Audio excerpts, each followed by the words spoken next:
Hi again. Today I'm going to talk about the Danish people. Now, when you first come to Denmark, the Danish people, they seem friendly enough and they welcome you in and they show you things like their culture and their food and whatever. And that's all great. You know, you feel special, you feel that like you belong. And then probably after a while it sort of trickles down to a non-existent contact because really you're not doing your bit. So, as I said before in my last video, language is the key. If you go and you learn the language and you learn to communicate with them, they will welcome you in. And the Danish society is fairly ordered.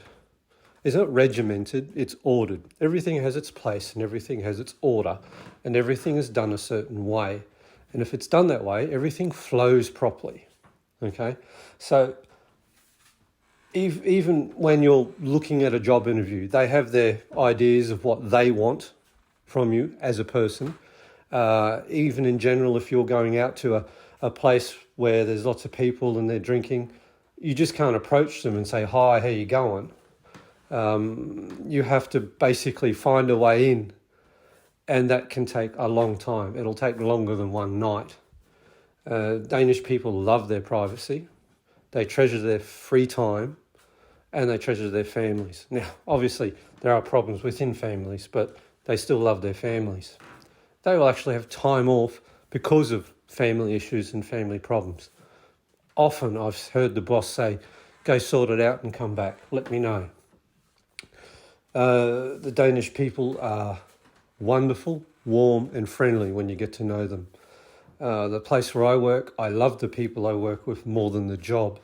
When I go to work, I am so joyed to see them and talk to them. We have the same different personalities. Obviously, we got the loose units, you got the people that believe in the system that really are there to work and not to laugh. But they're all fantastic and they're all willing to help if you help them.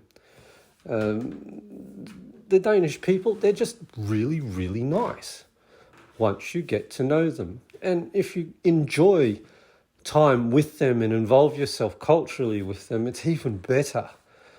Some of the culture things that, you know, for example, I'm not a big fan of this one, but at Christmas time, they all not necessarily dance around the Christmas tree, but they sing Christmas carols and walk around the Christmas tree as a family.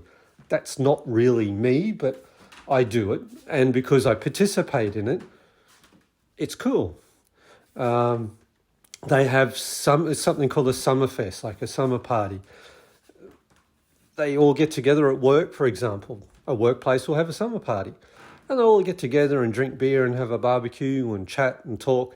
Now, most probably the chat centre around work anyway, but that's what they do. Communities have summer parties. You probably find a small country town that's got a reasonable population will actually have a summer party. Kindergartens, schools, even private businesses will have their summer parties and they will celebrate other occasions throughout the year. They'll have their office Christmas party. Now, the office Christmas party is not like you see on TV, that Americanized thing. It's actually quite different. Even the food they eat is extremely different. I can say from my first experience, having an office Christmas party was I had to eat as much pork as possible because that's what was on the menu. Nothing else really, apart from deep fried fish and beer and schnapps, which was so alcoholic I could have cleaned my bathroom floor with it and it would have been shiny. But yeah, moving to Denmark, getting to know the people, you couldn't do wrong. They are just fantastic. Another aspect to the Danish people is that they like their government to do the right thing. 9 times out of 10, the government does. The government will make hard decisions that are unpopular but very, very much beneficial for the long term, and they make decisions that are extremely popular in the short term that only last a little while. And yes, of course, the government do make blunders and mistakes, but The government isn't corrupt. They don't pat each other's back. They work for the people, and the people expect that, and the people get it. There's obviously there's a federal government, and there's councils and regions and regional governments, and they all work together quite well. So, like Denmark, everything's connected. It flows really well. Even the transport system flows really well, and they do things right. They take the time to get it right, and if it's not done right, well, then they sit back and they look at it and they start over again, or they make a proposal.